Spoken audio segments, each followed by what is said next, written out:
Hi, thank you so much, ambassadors, both.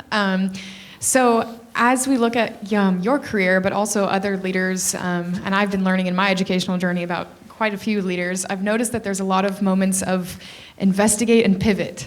And that was something that is characterized in your career as well, especially going from entertainment and business into government and being an ambassador. And so I'm curious, when you had moments of investigate and pivot, what did you do to acquire the new tools that you needed? I would imagine that going from a CEO to an ambassador requires a lot of policy knowledge, and maybe that was overwhelming, I'm not sure, but I'd love to hear what your strategy was when you realized you might need some more knowledge in a certain area. What did you do to kind of bridge that gap?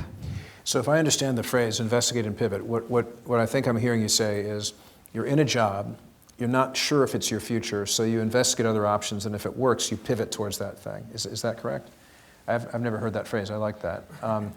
I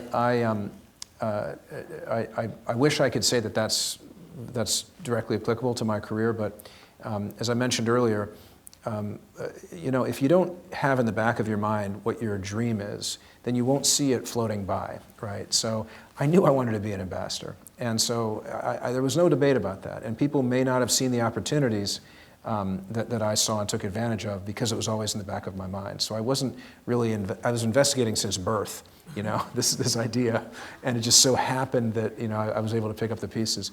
But in terms of the pivot, you're right.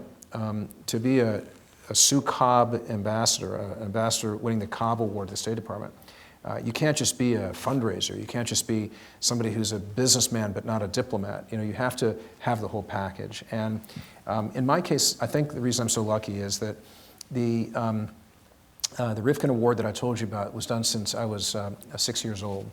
And so for, at the time, I guess, 40 years when I was ambassador, for 40 years, every year, I got to meet the courageous men and women of the American Foreign Service.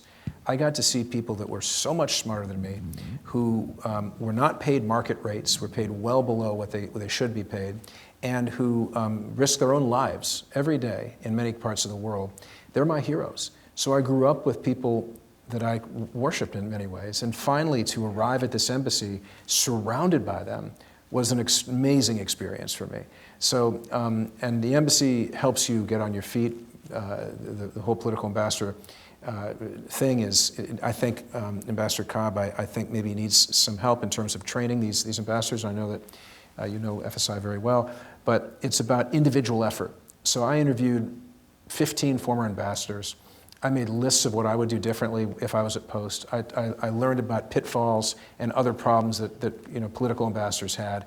I came to post ready, and I felt supported by my team because of my history and love of the Foreign Service. Two diseases that the Cobbs, I think, would confirm that political ambassadors can get. One is ambassadoritis, which is that you forget that you are not the job that you're doing. You are just lucky enough to hold it for a handful of positions, but you're not this fancy ambassador. And a lot of political ambassadors get caught up thinking they're really important. And they're important during the time at post, but that doesn't necessarily stay with them. And the other disease is countryitis, where you can forget who you actually work for because you're treated so well at these places. And I was able to avoid both of those traps because I had learned about them. So I would say that I have not had yet a true investigate and pivot experience because it's all been simmering for so long that the pitch was easy. So my move from the State Department to the MPA, how perfect. I've already lived this. I'm an ambassador of Hollywood, and I know all the CEOs of these companies because I grew up with them in the entertainment industry. So it felt very comfortable to me.